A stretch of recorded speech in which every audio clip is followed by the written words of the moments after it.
Быйыл президенттин демилгеси менен айыл чарбасын колдоо максатында дыйкандарга арзандатылган 6% кредиттер берилмекчи. Дал ошол айыл чарбасын каржылоо оң долбоору тууралуу сөз кылуу үчүн биз бүгүн айыл чарба министрлигиндебиз. Министрликтин стратегиялык талдоо жана өнүгүү бөлүмүнүн башчысы Кыдыкманов Эмилбек Сагындыкович биздин эфирдин коногу. Саламатсызбы? Саламатчылык. Дал ушул долбоор качан башталуу алдында турат? Кайсы учурдан баштап дыйкандарга, ишкерлерге берилип баштайт 6% арзандатылган кредит? Жакшы болот. Айыл чарбасын каржылоо оң долбоору Кыргыз Республикасынын министрлер кабинетинин 2022 жылдын 12 январындагы номер 3 тескемеси менен кабыл алынды. Бул тескемени даярдоого Кыргыз Республикасынын айыл чарба, Кыргыз Республикасынын финанс министрликтери катышты жана Кыргыз Республикасынын улуттук банкы келип катышты да. Бул долбоор максаты эмнеде? Долбоордун максаты 2022 жылда жазыктара жумуштарын ийгиликтүү өз убагында өткөрүү максатында айыл чарба ишкерлерин, айыл чарба субъектилерин мамлекеттик колдоо болуп эсептелинет.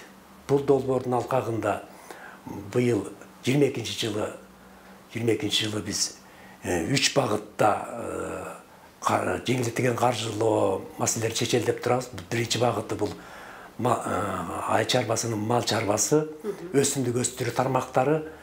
Экинчи тармагы бул үрөнчүлүк, асыл тукум чарбалары, балык, арычылык чарбалары. Мындан сырткары тойту топтоо менен алектенген айыл чарба субъектилери. Мындан сырткары жанагы малдарды жасалма жол менен уруктандыруу менен алектенген айыл чарбасынын субъектилери жана жеке ишкерлери катыша алышат. Мындан сырткары 3 багыт боюнча, 3 багыт менен тамак аш жана кайра иштөөдө өнөр жай ишканалары да катыша алат буга. Мына ушул 3 багытта жана тескеме менен биз жеңилдетилген насыялык каражаттарды карадык. Биринчи багыт боюнча мал чарбасы жана өсүмдүк өстүрүү багыты боюнча мурдагы долбоорлордо биз 10% үстөгү менен берип келе турган болсок, быйылкы айыл чарбасын каржылоо оң долбоорунда биз 6% үстөгү менен жеңилдетилген насыялык каражаттарды бере турган болуп атабыз. Бул биринчи багыт боюнча. Ал эми экинчи багыт боюнча асыл тукум жана үрөнчүлүк чарбалары, балык чарбалары, тоок чарбалары, андан сырткары арычылык менен алектенген чарбалары, топтоо жана малдарды жасалма жол менен уруктандыруу иштеринен алектенген биздин айыл чарба субъектилерине, жеке ишкерлерге биз мурда 8% чек менен берип келе турган болсок, быйыл ушу 6% чек менен бере турган болдук. Бул экинчи багыт. Ал эми 3 багыт боюнча тамак аш жана кайра иштөөдө өнөр жай ишканаларына мурда биз 6% чек менен берип келе турган болсок, ошол 6% чек быйыл сакталып калды. Быйыл да ошо 6% менен берели деген ушу жолдо турабыз. Ошол 3 багыт боюнча жеңил өнөр жайдагы ошолорго караштуу киреби же ал эсептелинбайбы? Жеңил өнөр жай бул жерге кирбейт. Кыргыз Республикасында бизде обрабатывающий промышленность деп коебуз, кайра иштетүү өнөр жайы дейбиз. Ошол кайра иштетүү өнөр жайынын ичине биз жанагы тамак аш өнөр жайы гана кирет бул жерге. Тамак аш өнөр жайы. Тамак аш өнөр жайынын ишканалары бизде бардыгы болуп 384 тамак аш өнөр жайынын ишканалары катталган. Мындан сырткары 11 миңден ашкан майда тамак аш жана кайра иштетүү өнөр жай ишканалары катталган. Мына ушул ишканалар гана эле ушул айыл чарбасын каржылоо оң долбооруна катыша алышат. Айыл чарбасын каржылоо оң долбоорундагы арзандатылган кредитти берүү үчүн ошол эле дыйкандарга, фермерлерге дагы кандай талаптар коюлуп атат? Алар сөзсүз эле кооператив болуп биригиш керекпи же жеке дыйкан, жеке фермер дагы алса болобу? Анан пайыздык жалпы акчанын көлөмү дагы канчадан канчага чейин? Айыл чарбасын каржылоо оң долбооруна айыл чарбасында алектенген дыйкандар, фермерлер, айыл чарба кооперативдери, акционердик коомдор жана ири коллективдүү дыйкан чарбалары ала алышат да. Ири коллективдүү кооперативдерге артыкчылык берилеби? артықшылық бұл жерде берілген жері жоқ. Мындай 3 бағытта деп мен айтып кетпедім. 3 бағытта бере тұрған болсақ, ошол 3 бағытта қатышқан біздің айыл чарба субъектілері бірдей ала алышат. Жөнөкөй фермер же жөнөкөй дыйкан кредит алуу үчүн кандай талаптарга жооп бериш керек? Жөнөкөй фермер же дыйкан чарбасы ушул айыл чарбасын каржылоо 10 долбооруна катышыш үчүн ушул банктар тарабынан коюлган. Бул жерде бизде мурда ушул айыл чарбасын каржылоо мурдагы долбоорлоруна бизде катышып жүргөн ушул долбоорлорго катышкан коммерциялык банктарыбыз бар. Алар эң негизгилери бул Айыл банк, Ачык акционердик коому, РСК банк, Ачык акционердик коому, Оптима банк, Бакай банк, Кыргызстан банк, ушул сыяктуу 7-8 банктар катышып келген. Былтыр мына 10 банк катышты ушул долбоорлорго. Ушул банктар тарабынан коюлган талаптарга жооп берген айыл чарбасынын субъектилери жана жеке ишкерлер катыша алышат. Бардығына талаптар бірдей қойылған. Ал талаптардың негізгісі ушул банктар тарабынан 5-6 документтердин топтому жыйналып өткөрүлүп бериш керек.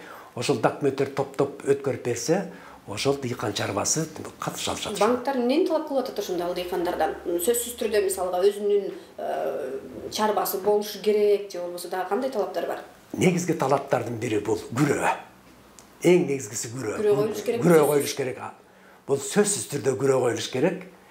Күрөө коюлбай турганда биз карадык быйылкы ушу долбоордо эгерде 300 миңге чейин сомду алам деген дыйкандар фермерлер келсе, аларга күрөөсү жок берилсе болот. 3 миллионго канча күрөө талабына тургай? 3 миллионго эми мындай эсептеп банк тарабынан эсеп берилет. Биз айыл чарба министрлигинен эсептеп бере албайбыз. Биздин милдетибизге кирбейт ал. Биздин ыйгарым укуктарыбызга кирбейт. Муну только банк эсептеп гана ар бир кардарга өзүнүн жанагы талаптарын кое алышат. Бул агай эми министрлик өкмөт тарабынан сунушталган долбоор экендигине карабай, көпчүлүк учурда банктардан көз каранды болуп калып дагы банктардын талаптары менен берилип атат да дыйкандарга. Анан эл арасында көбүрөөк айтылат, карапайым дыйкандарга акча жетпей эле мындай бир чоң ишкерлер алып кетти депчи. Быйыл ушул жагы кандай көзөмөлдөнөт? Чындап эле карапайым калкка мисалга 300 миңден 300 адамга берилген Кыргызстан үчүн пайдалуу болсо керек, 2 адамга 3 миллиондон бергенге караганда. Туура айтасыз. Мындай факт жок эмес, бар. Мына айыл чарба министри ушундай фактыларда көп бизге кат жүзүндө келип турат. Мына былтыркы долбоорду иш жүзүнө ашыруунун убагында да ушундай көптөгөн кайрылуулар болду биздин айыл чарба министрлигине. Биз ушул келип жаткан каттарда көрсөтүлгөн фактыларды тастыктоо иретинде биз ошо жанагы ушул айыл чарбасын каржылоо долбооруна катышкан коммерциялык банктарга чейин барып, алардан ушундай эмелерди түшүндүрмөлөрдү алып, ал каттарга жооп берип аттык. Бирок мындай фактылар бар экендигин биз жок дебейбиз, бар экен. Бар. Быйыл көзөмөлү канчалык күчөтүлөт? Быйылкы көзөмөл ушундай көзөмөлдү быйылкы ушул токтом жанагы мен айткан тескеменин долбоорунда жазылып турат.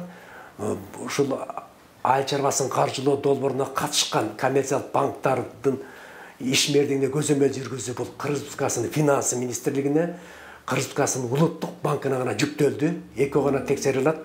Анда сырткары алардын финансылык ишмердигине көзөмөлдү жүргүзүү бул Кыргыз Республикасынын эсептөө палатасына жүктөлгөн.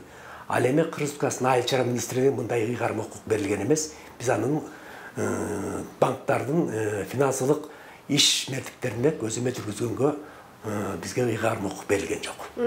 Ушул жери бир аз баягы долбоор түзүлүп жатканда осолдук кетирген сыяктуу. Себеби дегенде бардык дыйкандар сиздерге кайрылат эмеспи? Арыз муну менен анан дыйкандарды колдоону дагы сиздерден талап кылып жатышат окшойт. Негизи ошол дыйкандарды өнүктүрүүгө быйыл кандай мүмкүнчүлүктөр бар? Дыйкандар деле эмес, бул жерде жалпы чарбаны. Жакшы суроо. Мына ушул айыл чарбасын каржылоо бизде 2013-жылдан бери ушул тажрыйба ишке ашып келатат. 2013-жылдан бери мына быйыл биз 9-суна кетип баратабыз. 9 долбоордун алкагында иш кылып баратабыз. Ушул 2013-жылдан бери бардыгы болуп 112 миң 112 миң айыл чарба субъектілеріне, жана жеке ишкерлерине бардығы олып 46 миллиард сомдук жеңилдетилген каражат берилди. 46 миллиард бұл ошол 9 долбоордун 9 долбоордун алкагында ошо 46 миллиард берилди. Ал эми былтыркы айыл чарбасын каржылоо 9 долбоорунда 10.406 айыл чарба субъектилерине жана жеке ишкерлерге бериле турган болуп берилди. Аларга 6 миллиард 178 миллион сомдук акча каражаты жеңилдетилген каражат берилди. Мына ушул берилгендердин эффективдүүлүгү бул кандай эффект берди? Мына ушул жөнүндө жанагы тескемени айтып кеткен тескемеде жазылган ушул эффективдүүлүгүнө көз салуу, эффективдүүлүгүн аныктоо ыйгарым укугу Кыргызстан айыл чарба министрлигине жүктөлгөн да. Мына 9 айыл чарбасын каржылоо 9 долбоорунун эффективдүүлүгүн даярдоо эффективдүүлүгүнө мониторинг жүргүзүү 2022 жылдын 1-июлуна такталып бекитип берилген. Мына азыркы учурда айыл чарбасы министрлик тарабынан ушу жанагы ушул айыл чарбасын каржылоо 9 долбооруна катышкан бардык банктардан биз азыр бардык маалыматтарды алып атабыз. Маалыматтарды алып бүткөндөн кийин анын эффективдүүлүгүнө анан дыйкандардан да биз сурамжылоо жүргүзөбүз. Жерлерде ар бир айыл өкмөттөрүнө барабыз. Ал жерлерде биздин министрликтин жерлерде райондук агрардык өнүктүү башкармалыктарыбыз бар. Ошолор аркылуу бардык райондордон биз сурамжылоо жүргүзүп, ушул айыл чарбасын каржылоо 9 долбоору кандай өткөрүлдү, кандай жыйынтык берди, биз ошол жерден сурамжылоонун жыйынтыгы менен, анан жана банктардан алган маалыматтардын жыйынтыгы менен биз ушул айыл чарбасын каржылоо 9 долбоорунун биз жыйынтыгын чыгара алабыз. 2022 жылдын 1-июлуна карата биз Кыргызстан министрлик кабинетинде ушундай маалыматты беребиз. Расмий толук маалымат жайында ошол июль айда чыга турган болсо, ага чейинки мындай былтыркы кетирилген кемчиликтерди быйыл жоюп туруп анан акча берүүгө өзүңүздөр деле кызыктар болсоңуздар керек. Кандай мүчүлүштүктөр оңдолуп атат? Былтыркы айыл чарбасын каржылоо 9 долбоорунда жана элдерден келип каттар келип түштү деп атпайбызбы? Элдерден ушундай колунда бар кишилер, олигархтар алып кетти, карапайым элге жетпей калды деген каттарды эске алып, биз ушул долбоор даярдоодо 5-6 жолу жана коомдук талкуулоо өткөздүк. Ошо банктардын өкүлдөрүнүн катышуусунда, Кыргызстан экономика жана коммерция министрлигинин өкүлдөрүнүн катышуусунда, Кыргызстан финансы министрлигинин өкүлдөрүнүн катышуусунда, ушул долбоорлорго катышкан жанагы коммерциялык банктардын өкүлдөрүнүн катышуусунда биз бир 5-6 жолу ушул талкуулорду өткөздүк. Ошо талкуулордун ичинде ушундай суроолор көтөрүлдү. Кээ бир дыйкандарды алып келип катыштырдык. Ошого алар тарабынан ушундай сын пикирлер айтылды. Ошо сын пикирлердин баарын ушул коммерциялык банктардын өкүлдөрү угуп, жазып отурушту. Анан биз ушул долбоорду даярдаганда колдон келишинче жанагыдай терс жактарга жол берүү жактарын биз чектедик. Мисалы чектеп ушул долбоорго жаздык. Мисалы былтыр айыл чарбасын каржылоо 9 долбоорунда рефинансирование деген бизде бир түшүнүк бар болчу. Рефинансирование дегенибиз бул жанагы банктардан жанагыдай жеңилдетилген каражат алып иштеп атып, анан бир какой-то процентин төлөй элбей кайра да келип алам дегендерге биз мурда макулдук берчүбүз. Рефинанс кайра алам. Алып анан тиги мурдагы карызымды жаап калгандан кийинки жылы иштеше берем деген бир нормаларыбыз бар болчу, ушундай жоболорубуз бар болчу былтыр. Быйыл биз ошо жобону Кыргызстан финансы министрлигинин, Кыргызстан улуттук банкынын сын пикирлери менен эске алып туруп биз ушул рефинансирование быйыл жокко чыгардык. Антпесек мындай тартип баягы каржы каражаттарын берүүдө тартип маселеси болбосо болбойт экен. Эми шалакылыкка жол берип койчу да экенбиз. Ошондуктан биз ушундай бир чектөөлөрдү биз койдук. Дагы мындан сырткары дыйкандар дагы буга чейин массалык маалымат каражаттарынан кайрылууларды жолдоп жүргөн, кооператив болуп чогулуу дыйкандар үчүн мындай кыйын болууда, оор болууда деп жагай. Ушул талап канчалык актуалдуу он долбоорунда Анан жөнөкөй карапайым дыйкандарга мындай кооператив болуп биригүүнү талап кылбай эле чоң өлчөмдө каражат берсе болобу? Болот.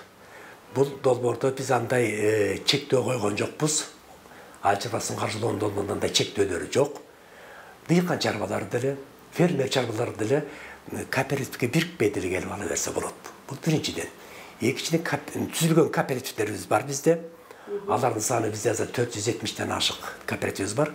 Аларда өз багыты менен келип, ушул айыл чарбасын каржылоонун долбоорунун жеңилдетилген каражаттарынан пайдаланса болот.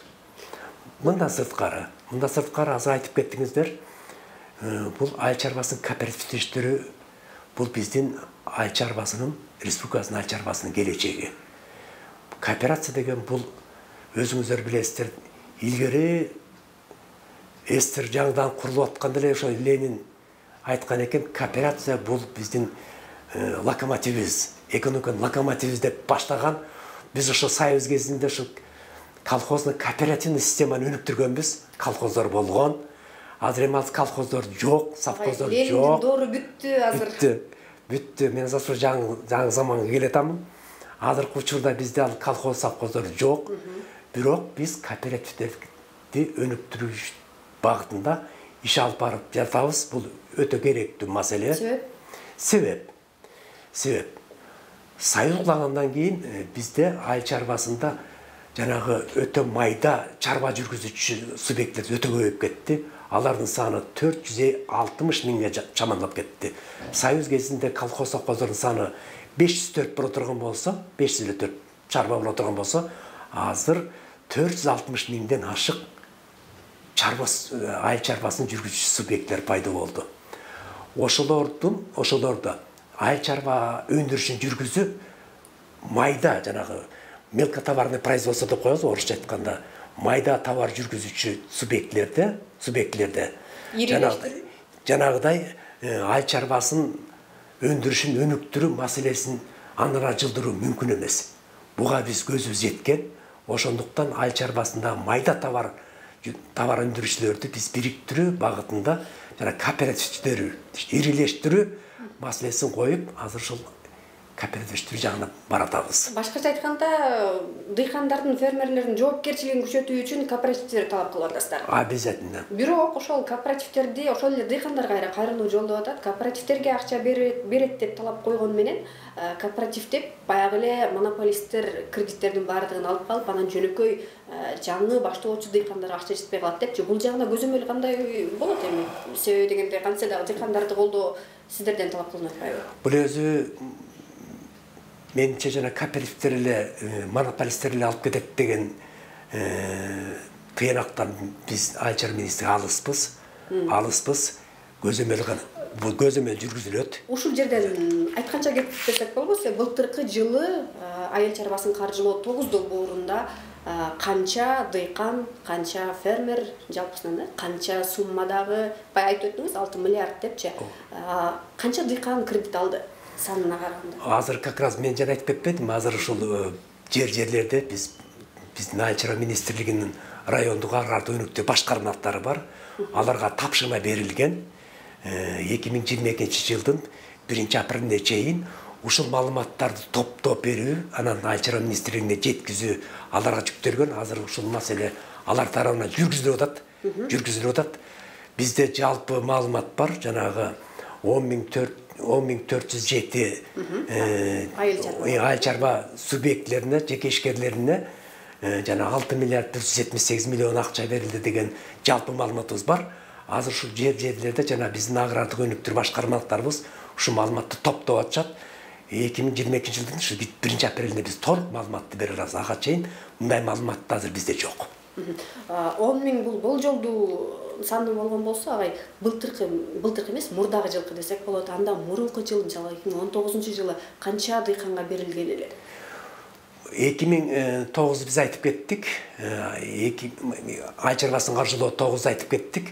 Ал эми айыл чарбасын каржылоо 8-inde 11.468 айыл чарба субъектлерине жана жеке ишкерлерге берилген. Анда да ошо 6.150.000.000 сом берилген. ошол эле 6 миллион 178 мына быйыл 2020 жылда берилди. 6 миллиард ага, 6 миллиард. Быйыл мисалга канча дыйканга берүү пландалууда, күтүлүүдө? Ооба, мынакей быйыл жана мен айтып кеткен ай чарбасын каржылоонун долбоорун бекитпедик, мына Кыргыз Республикасынын министрлик кабинети бекитти. Ошол долбоорго ылайык Кыргыз Республикасынын финансы министрлигинен, министрлик тарабынан бардыгы 474 миллион сомдук субсидиялык каражат бөлүнө турган болду. Эгерде бул субсидиялык каражаттарды биз жанагыдай ушул долбоорго катышкан коммерциялык банктар аркылуу бере турган болчу болсок, анда алдын ала эсептөөлөр менен, бул так маалымат эмес, алдын ала эсептөөлөр менен ушу 5 жана 5,5 миллиард сомдук каражат берилет деген алдын ала эсептөөлөрүбүз бар. Бирок Кыргыз Республикасынын финансы министрлиги бул каражатты дагы көтөргөнгө өзүнүн макулдугун берди. Мынакей ушул жуманын ичинде дагы ушул 474 миллион сомдун үстүнө дагы 250 миллион сомдук жеңилдетилген субсидиялык каражаттарды бөлө турган болду. Эгерде бул каражат бөлүнүп калса, быйыл айыл чарбасын каржылоонун долбоорунун алкагында бардыгы болуп 7,5 миллиард сомго чейинки акча каражаттарын бергенге мүмкүнчүлүк түзүлөт. Бул ошону менен жанагы 5 миллиардты андан дагы көбүрөөк көтөрүүгө шарт түзүлөт. Ушул жерден урматтуу көрүүчү дыйкан фермерлерибизге эскерткибиз келет, анткени деген буга чейин 10%дан берилип субсидиянын жалпы суммасы 772 миллион болуп, анан пайыздык проценти 18%, 6% болуп келсе, быйыл бардыгы тең 6%дан берилет. Анан арзандатылган кредиттин эсебинен бир аз 5 миллиардга берилген сумманын жалпы көлөмү азайып кетип атат. Эгер дагы кошумча 250 миллион кошулуп калса, албетте бул сумма дагы көтөрүлөт деген күтүү бар. Агай чоң рахмат маегиңизге. Албетте ушул маалыматтар биздин дыйкандар үчүн пайдалуу болду деген ишеничте эфирибизди жыйынтыктайбыз.